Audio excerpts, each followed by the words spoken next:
بخاری شریف جلد دوم حدیث نمبر 1599۔ ثابت بنانی نے حضرت انس بن مالک رضی اللہ تعالیٰ عنہ سے روایت کی، انہوں نے کہا جب نبی اکرم صلی اللہ علیہ وسلم سخت بیمار ہو گئے اور آپ بوجہ بیماری بے ہوش ہو گئے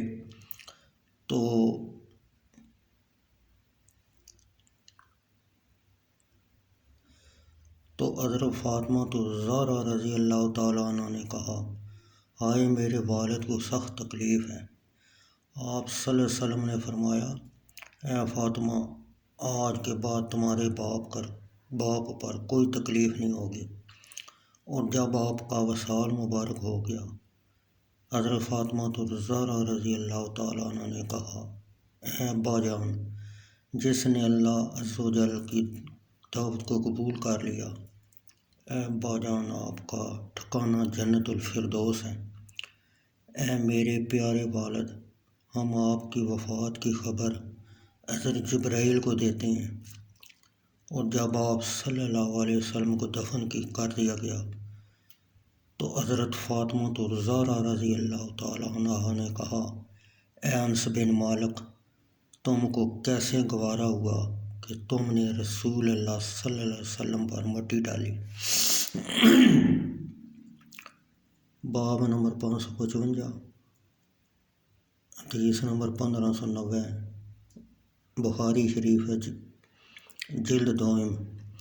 نبی اکرم صلی اللہ علیہ وسلم نے جو آخری کلام فرمایا اس کے بیان میں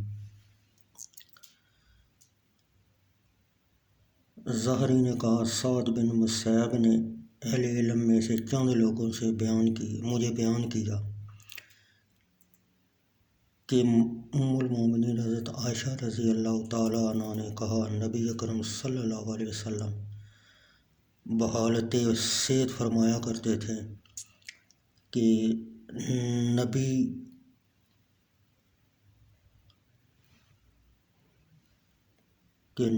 قبض نہیں کیا جاتا حتیٰ کہ وہ جنت میں اپنا ٹھکانہ دیکھ لیتا ہے، پھر اسے اختیار دیا جاتا ہے کہ وہ دنیا میں رہے یا آخرت کو پسند کرے۔ جب آپ بیمار ہوئے اور آپ کا سارا قدس میری آغوش پر تھا، آپ پر غشی تاری ہوگی۔ پھر جب فاقہ ہوا تو اپنے گھر کی چھت کی طرف نظر باندھ کر دیکھا، پھر فرمایا، اے الرفیق الاعلیٰ۔ حضرت ام المومنین نے کہا، میں نے عرض کیا، اب آپ ہمیں اختیار نہیں فرمائیں گے؟ اور میں نے پہچان لیا یہ وہی کلام ہے جو آپ ہم سے بیان فرمایا کرتے تھے،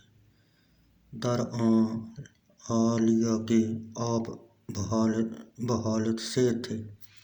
ام المومنین نے کہا، یہ آخری کلام تھا جو آپ نے فرمایا، اے اللہ الرفیق الاعلیٰ، مجھے رفیق اعلیٰ سے لاحق فرما۔